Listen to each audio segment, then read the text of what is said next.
believe in the ripple effect.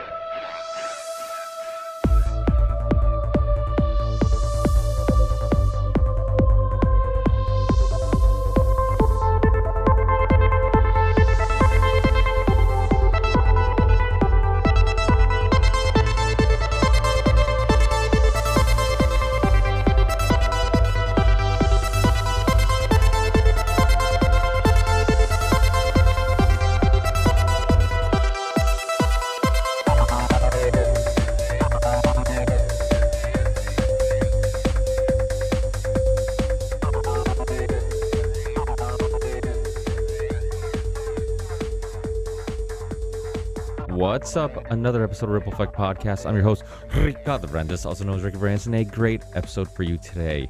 Today we have returning guest, Michailidis. He is the host of Ancient Greece Revisited, which you guys can find on YouTube, and also the host of the On Tyranny podcast, which is available on all the podcast platforms. And I cannot thank him enough for returning to the show. If you guys have been paying attention to some of the references in some of my interviews, some of the Union of the Unwanted shows, you will hear me reference his shows, Ancient Greece Revisited and the On Tyranny podcast, quite often. He is such a deep and interesting thinker, and I love having these type of conversations where we don't just talk about current events, but we explore not new, but radical ideas, which is something that he said during the podcast, which I found very fascinating. So buckle up for some deep thoughts, some deep thinking, and a deep conversation with Michael.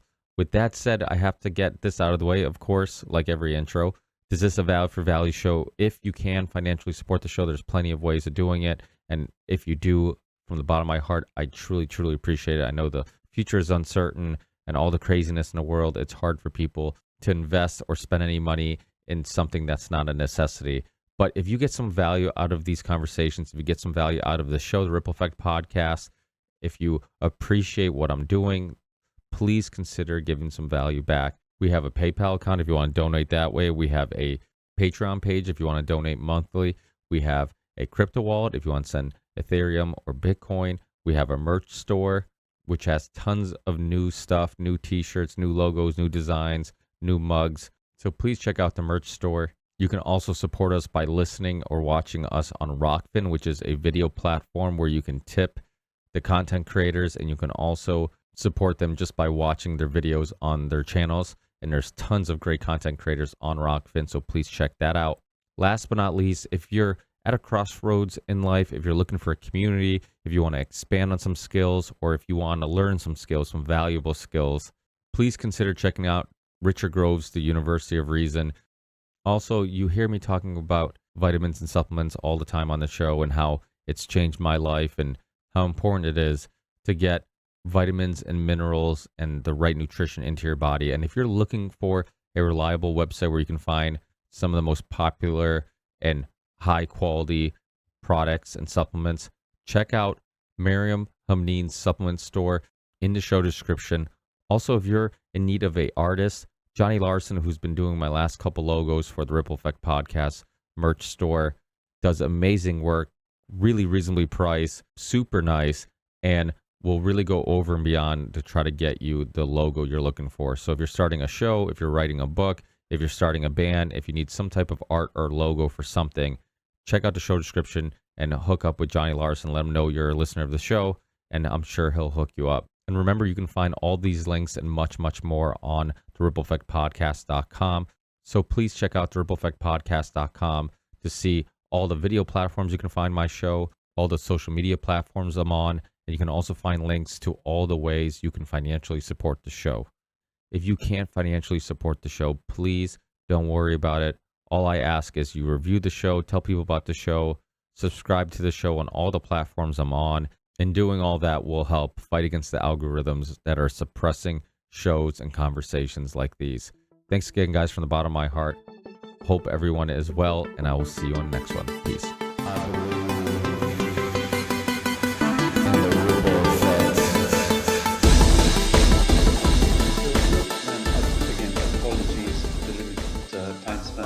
I did become a father of twins. I So know. Well, I'm a twin, so that's awesome. I'm myself. Yeah, we actually have, believe it or not, different birthdays because my brother was born on April 18th, and then the next a little after midnight, I was born on April 19th, and yeah, no. my mother didn't tell me for like years. She just I always assumed we had the same birthday.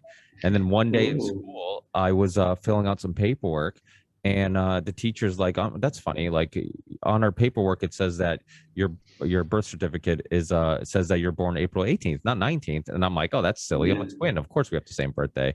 Then I go yeah, home, yeah. and Okay. Mom, like like this funny thing happened at school. She's like, "Well, you were born just right after midnight," and I'm like, "What the?" You know, for some reason, she took it among herself to come to the conclusion that twins should have the same birthday, and we Yeah, well, ignore the fact yeah, that it makes it. And how is it being? It must be great having a twin you know what's funny. brother. So, a struggle that people don't think about much, right? Yeah, About being a twin is the identity crisis aspect of it. yeah, So, and it's funny because I found out like Dr. Jessica Rose, who's been on my show a bunch, she's also a twin. And by the way, I'll just keep this in. We'll just keep recording and keep yeah, yeah, yeah, and yeah, yeah. but the thing is there is this sense of like a lack of identity or individualism. Like you kind of feel like you're sharing a identity with another person. My parents dressed us the same until basically we could resist. And I got Yeah. into lifting weights. My brother naturally didn't want to because I got into it. And like we would go try to go in our own directions and create our own identity. But growing up, like my name's Ricardo. My brother is Bruno, and people would be like, "Hey, which one are you, Ricky or Bruno?" And before you could answer, they just continue talking like it didn't matter which one you are. You're the same person. Ah, So okay. that's like as time went by, you're like, we're not the same person. But the thing is, when you're a twin, you're in the same grade. If you sign up for sports, your parents sign you up for the same sports at the same time. Yeah, You're in the same class. But it's funny also looking back at kid pictures and not knowing who you are. Like I honestly don't know. I yeah. remember at my wedding or the wedding when I got married, we had a slideshow, and my wife's like, "Oh, let's put some cute pictures of you when you were a kid back in Portugal or whatever."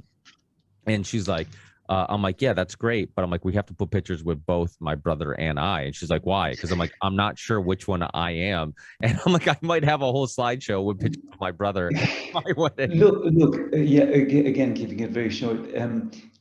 I don't have from as a parent, I don't have this problem. Like they're very distinct in my mind. Like one, I call him Little Buddha because his head is like big and bald. And he looks, and he's more serious.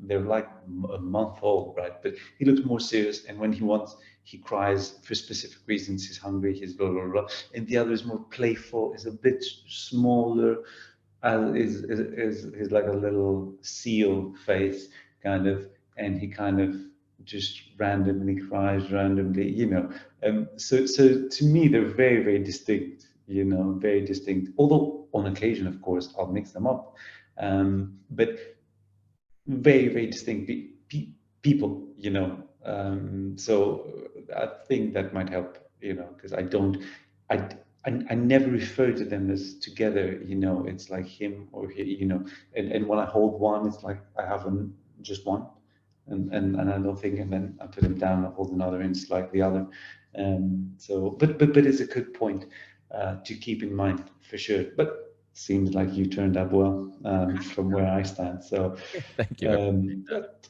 I mean, strong personality, identity,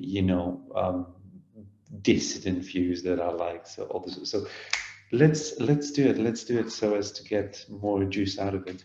Yeah. Well, one, congratulations. I mean, there's nothing. I can't hear you. Oh, sorry. Yeah. Congratulations. I mean, there's nothing more magical than becoming a parent.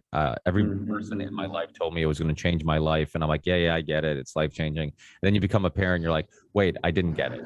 Why I didn't really get it. To what extent? It's almost like somebody tried to describe to you what it's like to be in a war zone or like in the military in some conflict. Yeah. It's Yeah. Yeah. Yeah. all the verbal linguistic skills to try to get me to understand it, but there's something that will just lack because of like not being able to the I guess Yeah. there's strains on language what can't really explain certain experiences in life, and I think becoming a parent is one of those things.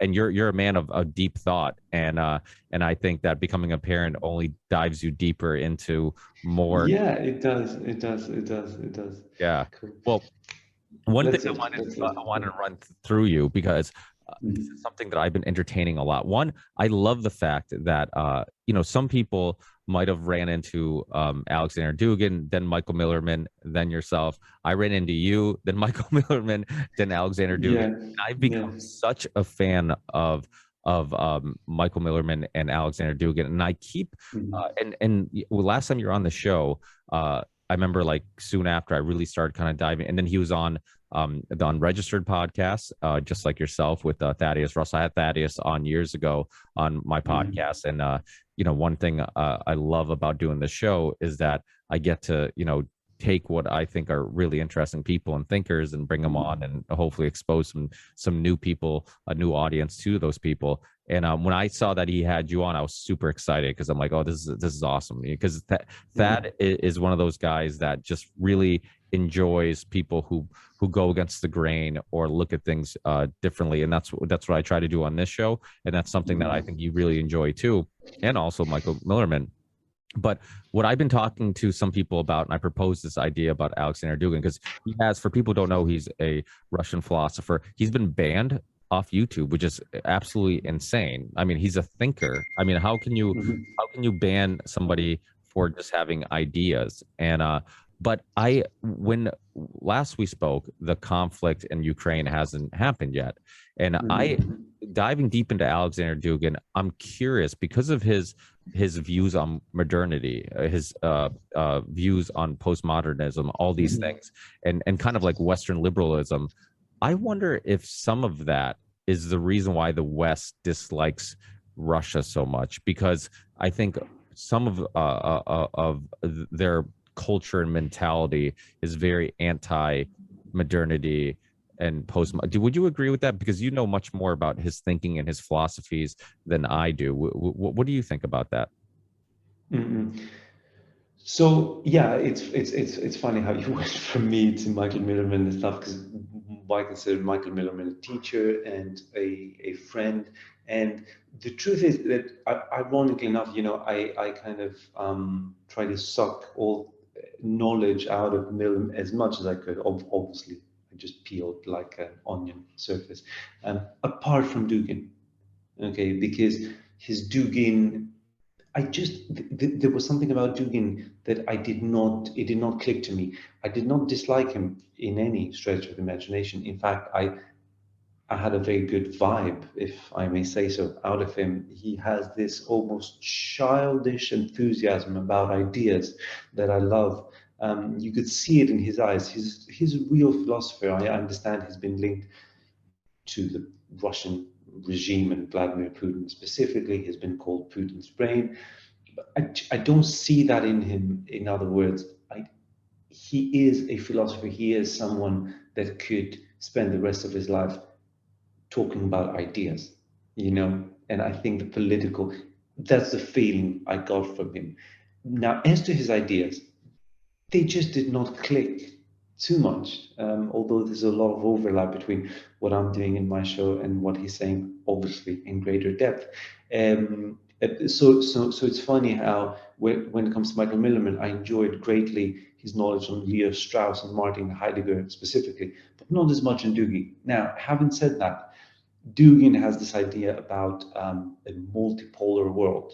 Okay, that the world, the globe, is heading towards what he calls multipolarity. So, back in the Cold War, there was like a bipolar world. There was the United States and Soviet Union, and there was this fear of potential nuclear war between them.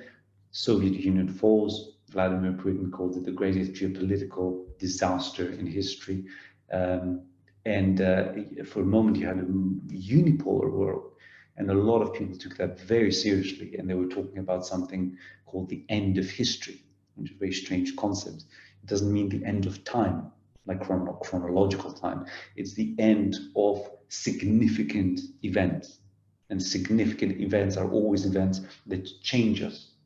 And to change, you have to have the need of change. You need to look at yourself and say, I'm lacking something, I need to go to the gym and shape up, or I need to read some books and gain some knowledge.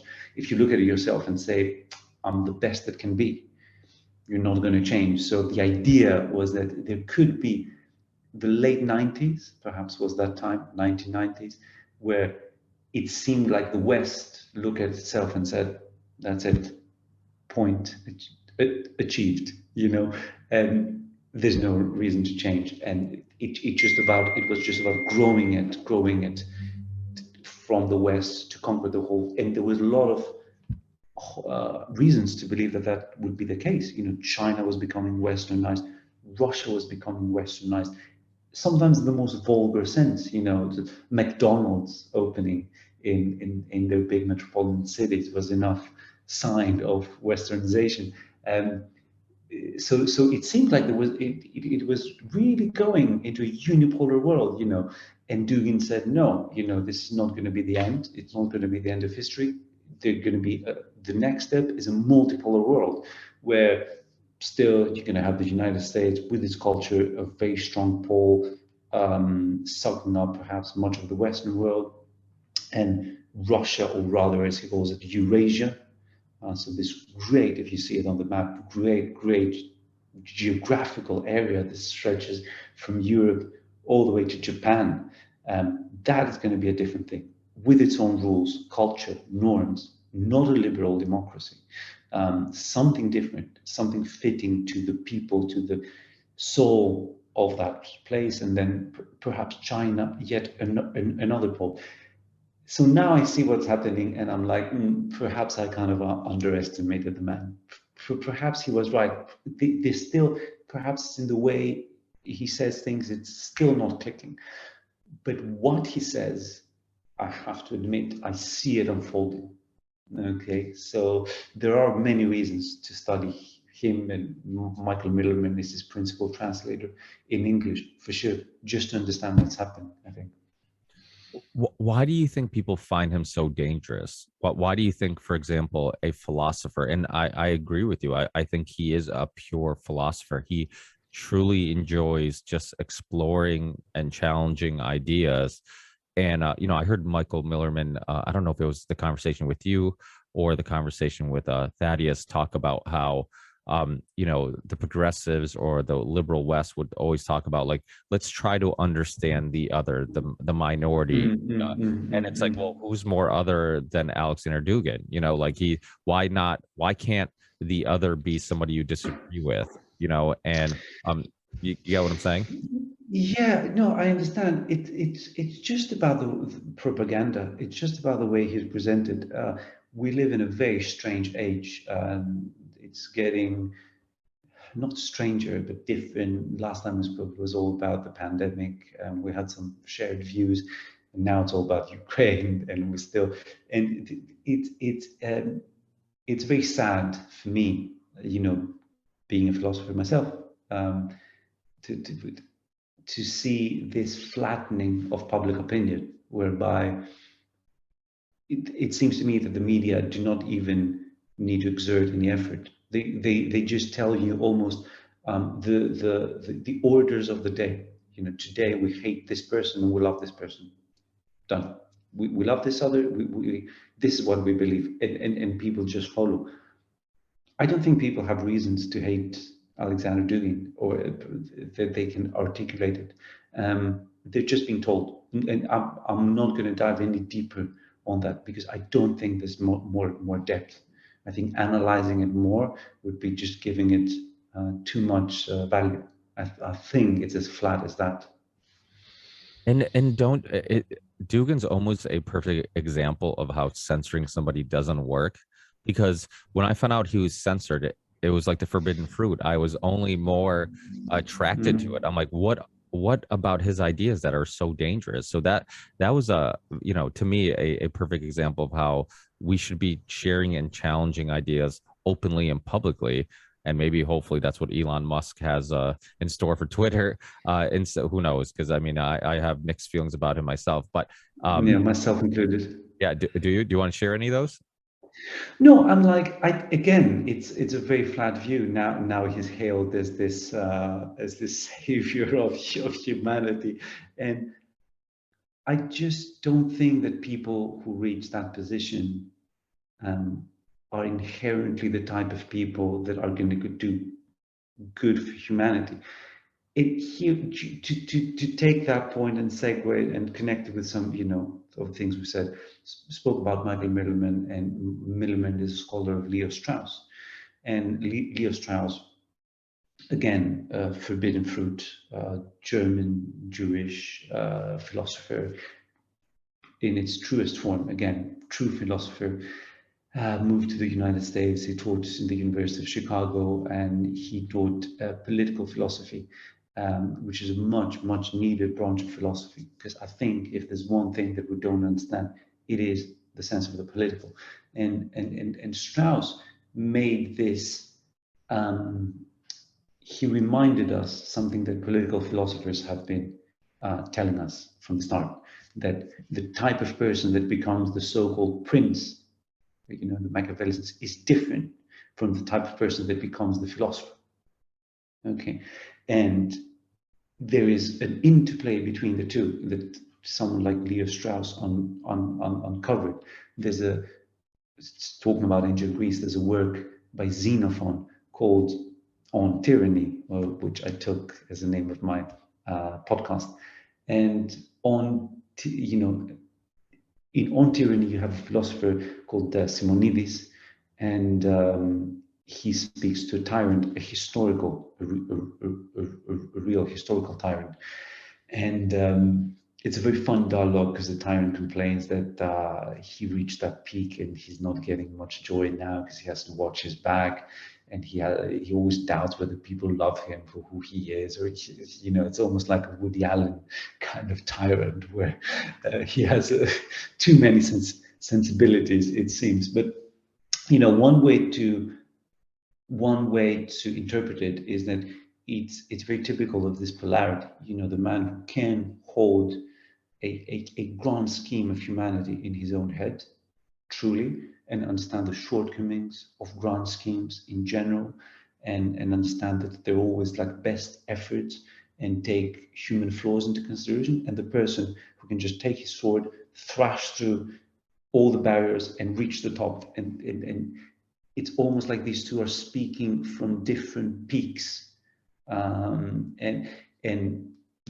that is presented in Xenophon's work, and that Leo Strauss, he took it to be almost universal. So Elon Musk would not be the philosopher in this case. He would be the prince, the tyrant, the ruler, however you call him. And I don't think that his type is necessarily the type that's going to have this grand scheme for humanity. I think we should just put a big question mark and see what happens.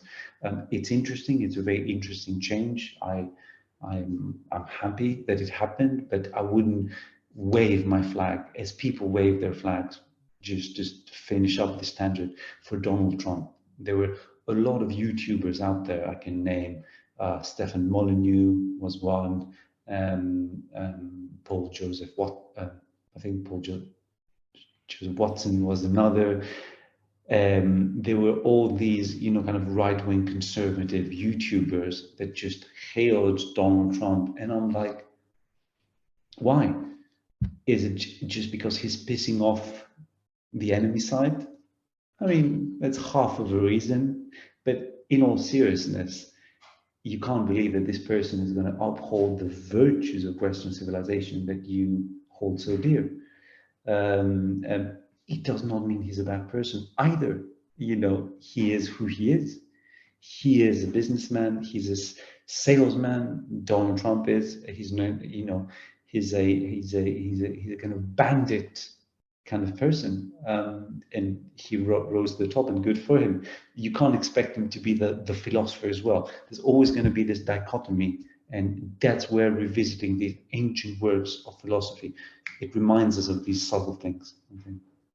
Do you think inherently we're always looking for that savior, that and that's why we fall for these tricks? We keep thinking the next person is going to be the person that's going to save humanity. Do you think there's something inherent in that, in us to want to believe that, and maybe that's why we get so easily blinded by these, what are, they're flawed humans just like we are, but we put them on this pedestal. But I think it's part of that. I think it's also lack of anyone else. I think we live in a time where, unfortunately, there's not too many leaders out there. You know, I'd rather go back to this whole idea. There was a great poet, an American poet called Robert Bly, um, whose works I enjoyed very much. He wrote a book called Iron John that was very popular in the so-called manosphere, but actually predates even the internet in sort of way. It's like a 30-year-old book now. And he talks about the king. Robert Bly, the poet, talks about the king as an archetype and as is revealed in mythology and fairy tales, and that archetype as an archetype, it's embodied in different people, and different people embody it worse or better. And there's a lack of that. Robert Bly wrote a book called The Sibling Society, which is a society of siblings, of brothers. In other words, it's an infantile society. It's a society where symbolically there's a lack of the father. Not that there are no men who bear children, but there's this idea of the father as a presence, as an organizing force in society, is lacking. Someone like Charles de Gaulle, for instance, for all his faults, was this father figure, father of the nation. To give an example, maybe even someone like Churchill, who's received much criticism, justifiably so. I think Churchill is far more controversial figure than people make him out to be. He's someone who caused war as much as saved his nation from it. But nonetheless, he could carry this archetype of the father. And there's just not many fathers now. And Elon Musk is a father of 7 children. We were talking about twins before. He has twin, a triplet, and 2 separate children. He's a father. I salute him, for that. But he's not a father with a capital F. I don't see him carrying this archetype, this weight. He has this youthful lightness to him, this child energy to him. It seems to me, Yeah, that's weird. I've never thought about it that way, but you're kind of right. Yeah. Well, I was it's funny because listening to you talk and Millerman and all these people bring up Strauss, and I've become a real big fan of Leo Strauss also. And I was funny. I was doing some research on Strauss, or just kind of looking up some stuff on him, and I ran into Peter Thiel's interview with on, it was like a video on the Hoover Institute's YouTube channel, and he had this really interesting take. And it's funny because when you see people like that, Elon Musk, Peter Thiel, these people who are super rich, super influential, they have tons of resources and can sway things in one direction or another. A lot of times we think like, what's their motivation, right? Like a Bill Gates, you always hear about eugenics and his links to his family's links to the eugenics movement. And a lot of times when we look at politicians, it's almost easier to understand them if we just assume that they're addicts to power and money. But it's almost scarier when you find out that some of them actually have philosophies and worldviews that they might want to push on you, or mold the world in the way that they think it should be molded. And but Peter Thiel, like he's a fan of Strauss, and he was also talking about the Enlightenment, and he had this really interesting take. They were talking about this essay he wrote about how he thought the Enlightenment basically put a end to the bigger questions. I don't know if you've heard his perspectives kind of on this. I haven't. They sound very interesting. I am, Yeah. yeah. So he believes that the world we live in today, full of entertainment and all these type of distractions, that this was like post enlightenment, and enlightenment was, they felt like, was necessary because asking those bigger questions led to the religious wars and all this conflict, you know. And if you remove these bigger questions and then just give us mindless entertainment, you you end up, of course, maybe ending some of those conflicts, but I think you also end up losing something in humanity, right? You end up being, uh, you know, do you get what I'm saying? That's exactly, yeah, that's a very, very Straussian view, because, kind of doubting the Enlightenment in any way is, again, it's like a forbidden idea. If there's one good thing that came out of the West, it's the European Enlightenment. Um, but doubting, criticizing is not rejecting, and it's not saying we should go back. And it's important to remember that Leo Strauss did not suggest a return. I don't think he thought it was possible anyway. But it's exactly what you said, and it links back to what I said about the end of history, because it's the suspension of these bigger existential questions like who are we, what are we, for what are we? And the Enlightenment, which was the beginning of modernity. It was what Strauss would call the first wave of modernity, because we think of modernity as something that started pretty much with the Industrial Revolution. And definitely that was a spike in something. But the idea that the seeds were planted much earlier. And it was the beginning of the Enlightenment that planted them. And Strauss said something very interesting about a lot of these philosophers like Machiavelli or Descartes, who were like the fathers of modernity. He said they didn't say anything new, but they were very radical, which sounds very controversial. And then you understand, if you read them, that he would say something like this. Machiavelli, for instance, and all these thinkers of modernity are hailed as paradigms of clarity. They spoke their mind truthfully. Machiavelli was uh, looking at human nature with open eyes rather than romanticizing it and trying to build not an ideal world, but a practical, a feasible world. So he's hailed as this philosopher who told us the truth for the first time, so to speak. Okay, and to that Strauss would say, yes, he was Machiavelli, and I can extend it to other people, was very honest about what he said, but he also was very honest about what he did not say. And that is a connection with this idea of that the moderns did not say anything new. They just narrowed the field and spoke only about a slice of what the ancients, and pretended that is the whole truth.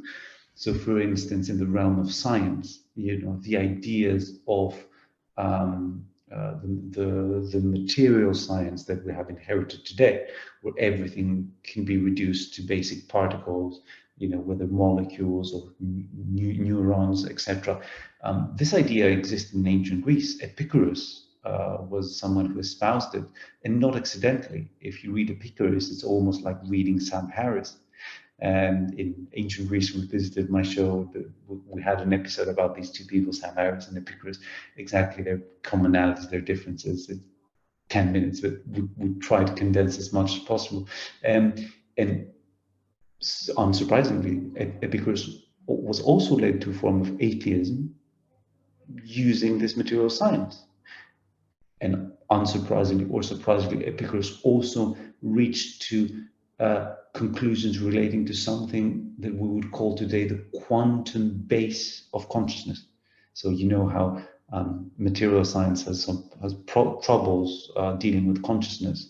And one theory is that since everything is material, but since everything material is based in quantum physics, and there's some probabilities there, perhaps that's the basis of consciousness. This indeterminacy that happens on the quantum level. It's one theory. Epicurus almost said something like that back 2,500 years ago. It's amazing, but it's not as surprising as one might think, because if you start from this radical point that everything is material, everything can be reducible to the smallest particle, and then understood building up, you are almost automatically led to these ideas.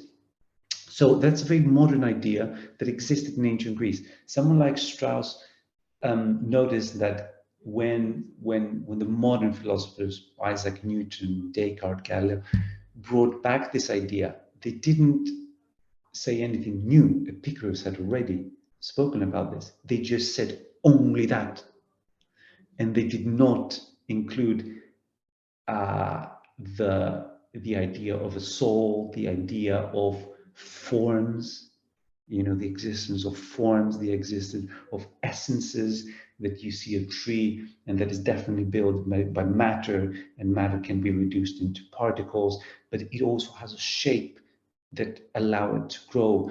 That was done away with. For instance, the idea of that forms are a something. So the Enlightenment project was a minimalistic project. It took a slice of antiquity and carried it forward, and implicitly rejecting everything else. So I think that was like what led to this shrinking of expectations, the shrinking of the human horizon, if that makes sense. And then a world of pure entertainment and distractions, and then it simply followed from that diminishment, you know. Well, I think that's why people like myself, and even I heard Thaddeus Russell talk about it when he was talking to Millerman, how he thinks he's turning into a religious person. I think it's because the world of distractions that we live in, one thing that could shift or does help people ask those bigger questions are sometimes some type of spirituality or religion or whatever it may be. Many people, if they didn't go to church on Sunday, and I'm not religious, I was raised Catholic being Portuguese, but kind of rejected it and pushed back against it.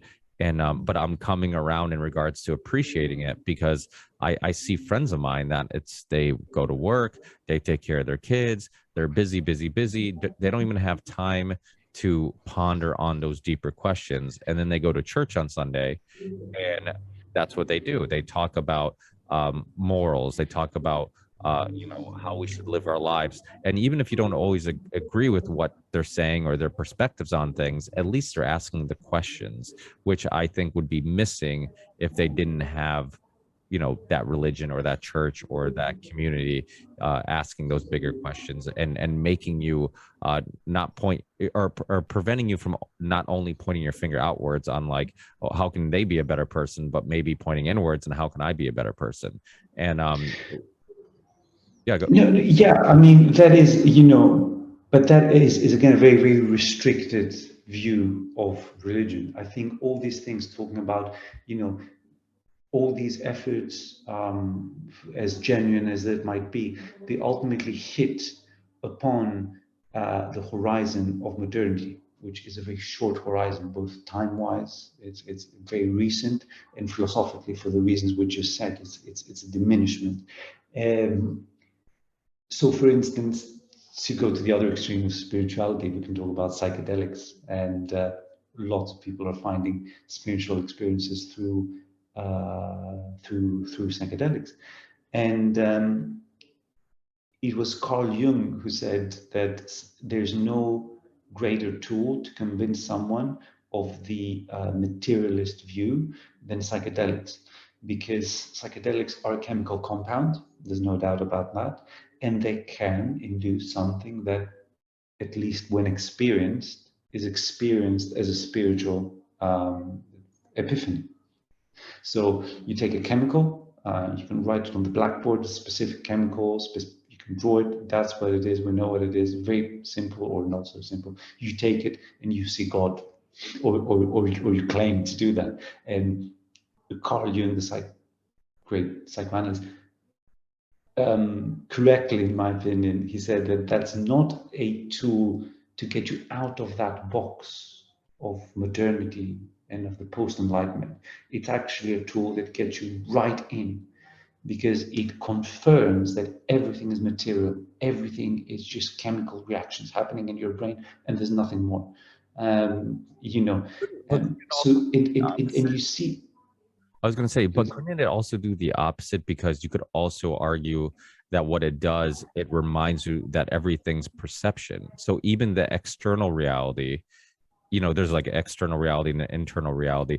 The external reality is all based on perception. So the external reality is very subjective. It's not as concrete and black and white as many modern, scientists and modern day, they would say everything's just a material thing, and you can't argue that this is truth and this is real and that is not real. And so, couldn't you see it from that perspective also? Well, again, you just bumped into that horizon because you said, unquestionably, you said there's an external reality and there's an internal reality, and that's pure Descartes. And what connects the two? Mathematics. The only connection, objective connection you can draw is mathematics, because what you see can be a total illusion. But you go out and you count, there's 3 chairs in front of me, and I can close my eyes and imagine another one, and I can say 3 plus 1 is 4, and I can stand, and there's 1 sitting, and 1, 2, 3, 4, I confirm that. So mathematics is what connects the truth in our heads with the outside world. And there's an objective and modern science, and the modern world was built on this measurable quality as being the only reliable quality, right? So, and that again is a diminishment, you see. So I think there is, I think, again, to go back to Leo Strauss, he suggested the effort of Western civilization being at this end time, being at a place that it cannot think itself out of the troubles it got into. It has all the material wealth, and it has all these weird problems. It has this internal strife, internal polarization, which is growing, whether it's the pandemic or Donald Trump or whoever. People are just forced to pick sides and hate each other. There's this internal polarization. There's all sorts of weird censorship, which might sound funny when you're outside, but I know people that have been punished severely for, quote unquote, saying the wrong thing at the wrong time. And these are pretty stupid problems, but they are real, and they're telling of something, and they're telling that we somehow reached a cultural dead end, and we need to kind of think our way out of it. But what Strauss was saying is just kind of bracketing that and say, look, our culture, this Western culture, it started from somewhere, and it started around that time we call the Enlightenment, and what we're living is just an offshoot, just an outgrowth of that. So if at the end of that process we find ourselves in a bad place, the point is to try and peek behind it. Just try and look, just try to think behind this horizon, which is something that I'm trying to do in my show, Ancient Greece Revisited, trying to almost think like an ancient Greek, for the sake of thinking at least myself out of these problems, you see. So it's a greater effort than taking, let's say, psychedelics or going to the church, because ultimately all these experiences, even if they're as intense as something like spiritual epiphany, when you come down from this epiphany, you are going to reinterpret it in the mental structures that have been given to you by your culture, and you think you peel one layer, but there's another deeper layer behind. You're just going back in time. So, we went to, like in this conversation, we started from, a world of entertainment and distractions, blah, blah. What's the point? What's the solution? Maybe a spiritual experience, maybe psychedelics. And that shows you that, your reality is subjective. And all we've done is go from today to Descartes. and we're just like goldfish swimming in this little box. We managed to go back there, and then we went back. What can we do? We take second letters, or we go to the church, and we go all the way back to Descartes and back here, and back in the beginning of the Enlightenment, and back, because we can't break this barrier of that watershed moment, as it was called, in that 16th century. Something happened, and European consciousness changed radically, and it changed on all levels, which I find fascinating. Now, that's so interesting. That every time I talk to you or listen to you talk, you always say something that just like blows my mind, and I need like hours to just process. So I'm gonna definitely have to process what you just said. It's so true. You do just end up going back to the same place. How do you break out of that though? Because we are products of our environment and the things that we've been exposed to. We have these patterns of thinking. That's why I'm such a believer of getting out of, because we're such creatures of habit. But because it's comfortable. But the problem with being creatures of habit, it's not just physical habits. It ends up turning into the same habits in the way of thinking, where you end up thinking the same way. You create these echo chambers. That's why when I find gems of guests like you, who kind of just like get me out of that echo chamber of like, I'm just constantly listening to the same ideas, and it's kind of the same thing being thrown around over and over again, and then somebody throws a curveball and you're like, wow, I've never thought of it that way. I love that. How is it really, like you said, going back even further, and is there something that, because it seems like since the beginning of time we've always tried to understand things, right? When we don't understand the thunder, it's because there's a god of thunder. When we don't understand the waves in the ocean, it's the god of water, or whatever it may be. Is there something about that naiveness of coming up with these crazy ideas that would help us kind of go beyond that horizon?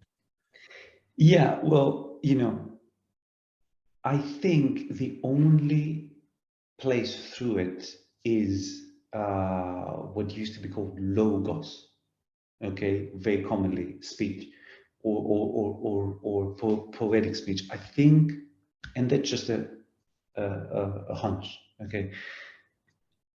I think there is something magical about the word, very fitting to this idea. In the beginning, there was the word, and logos in the Greek translation. And there is something about language that will always remain untamed.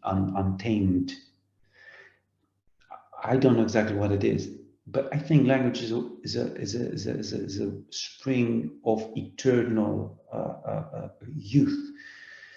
It cannot be restricted. It cannot be. And I just pulled a little passage as you were speaking, which I think I've quoted at least once, but it's worth quoting. It comes from a man called Ernst Jünger. All right, and Ernst Jünger, very fitting to our conversation. He belonged to that group of German thinkers, out of which someone like Leo Strauss came, this mid-war period in Germany, which I find very fascinating, because it was a time of decadence.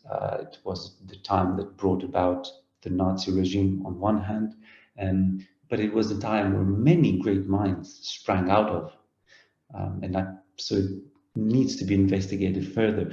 And Ernst Jünger was one. He was a soldier in First World War. He was someone like the German Hemingway, okay, but a Hemingway that actually fought in the front line. And he was a stormtrooper, believe it or not in the Star Wars, in the actual sense. He was someone who jumped into enemy trenches with a knife in the first, and then he became an author and a philosopher. So fascinating individual. And he wrote a book called The Forest Passage, very fitting to our conversation, because symbolically it's about the way out of this world, okay, that he saw very bleakly even after the downfall of Hitler. He wrote The Forest Passage almost as if the tyranny was just starting. It's a very obscure book, by the way, not an easy read, small book, but the end is brilliant, because The Forest Passage describes almost like the story of a man, a dissident in the near future. In the 50s, the near future would be something like perhaps today, a dissident. So what can he do? And he passes him through various stages, voting for the opposition, that doesn't work, becoming an artist, becoming a graffiti artist, that didn't work, becoming like a rebel, like a guerrilla. And at the end, Junger ends his book on this passage. He says, two kinds of history can be said to exist. One in the world of things, the other in the world of language. The second contains not only the higher insight, but also the more effective power. Even the base must constantly regenerate itself from this force, also when it turns to violence. Yet the suffering passes and is transfigured into poetry. It is an old error to believe that we can judge when a poet may be awaited by the state of language. Language can be in full decay, and yet a poet will emerge from it like a lion out of the desert. Conversely, fruits do not always follow an exceptional season. Language does not live from its rules, for otherwise grammaticians would rule the world. On the primal ground, the word is no longer form, no longer a key or a symbol. It becomes identical with being. It becomes creative energy. That is the source of its immense, unmittable power. And there, no more than approaches take place. Language lives and moves around silence as an oasis forms around a spring. A poem confirms that a man has managed to enter the timeless garden. Time then lives on this. Even when language has declined to a mere instrument for technicians and bureaucrats and tries to borrow from slang to simulate vitality, in its latent power, it remains utterly unweakened. The dullness and the dust merely touch its surface. If we dig deeper, we reach a well-bearing seam in every desert of this earth. And with these waters, new fertility rises to the surface. Ernst Junger, The Forest Passage. Wow, that's I think that's the way out. Language. But there's restrictions too, right? Like I have this view that like we have like these foundations that we build a house on, right? So you have this idea that is the foundation of the house, and then that foundation never changes, right? We only build on that foundation, and we can change the top of the house, we can extend, add floors, but we always start with the same foundation, which prevents us from expanding our thinking and our worldview. And I like to go back to the foundation and blow it up and be like, I don't want to be restricted. And I remember talking to Dr. Jessica Rose about, and I'm sure you're, I don't know if you're familiar with Dr. Tom Cowan or some of these people who have completely different views on viruses and these type of things. And he goes very much against what we've just accepted as the way things work. And I was talking to Dr. Jessica Rose. I actually had her on with Dr. Tom Cowan because I thought it'd make for an interesting conversation. And then afterwards, I talked to Dr. Jessica Rose, and I'm like, you go to a university, you're taught these are the godfathers of your field. These are the people who created this field. And then what happens is all your thinking and idea exploring only can expand on what they started. You can never, like you talked about what Strauss, a very Strauss type of thing is questioning the Enlightenment, right? Like there's it, and most people don't ever do that. Most people will just be like, this is what we're taught, this is the foundation of our beliefs and the way the world works. I believe vaccine with the COVID thing, the vaccine issue was very much similar, where we were so trained to believe that vaccines are always good, have only done good throughout history, and at a young age we give them, we get them, and they're these glorious inventions that it's been so inherent in our way of thinking that it was very hard for people to ever think a vaccine could be harmful, and it went against their whole worldview. Flat Earth was kind of the same thing, right? Like, not that I subscribe to one thing or another, But this idea of like, okay, we've accepted the world is round, and everything else just expands on that theory. We never go back and question the initial theory on if the world was round, and which is interesting because the first guy who proposed it was treated like a flat earther now. It's similar type of, Yeah. so to me it's very important to do like what you're saying, like go back, question everything. Is that making sense? And is that It's making sense. It's making sense, but it's always moving one layer down, because what I guess Junger was talking about was poetry, was this ability of language to make sense without making reason. It's to generate meaning without always that meaning being reducible to a rule, to rules. And it's this idea that there's a primary conception of the world that's always poetical, and not poetical in the romantic sense, poetical in that you see the world as being in a certain way, and then you build everything, and you can see the world as being an objective, infinitely stretching grid, uh, which is what modernity has inherited, and then everything fits like points, and these points connect with mathematical equations, and that's it. Or you can see the world very, very differently. The ancient Greeks definitely saw it very differently. The ancient Greeks would not believe that there is nature the way we understand it as this uniform thing. There were natures, plural. A tree had its nature.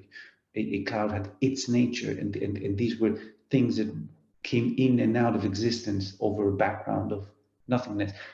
Very, very different world. Language is like what can take us from one to the other. So yes, I agree. It's very good to judge, but now it's time to judge radically. Because if you say, you know, vaccines don't work, and people can ask for the evidence, for instance, and I'm sure there's a lot of evidence right now, as controversial as it sounds. But what if there wasn't? What would that be all? Would we be just silenced? Or could we say something like, look, the world is not just made out of particles and molecules and things, it's made out of ideas as well, and connections, and perhaps something like COVID, it's not about deciding whether it exists or doesn't exist.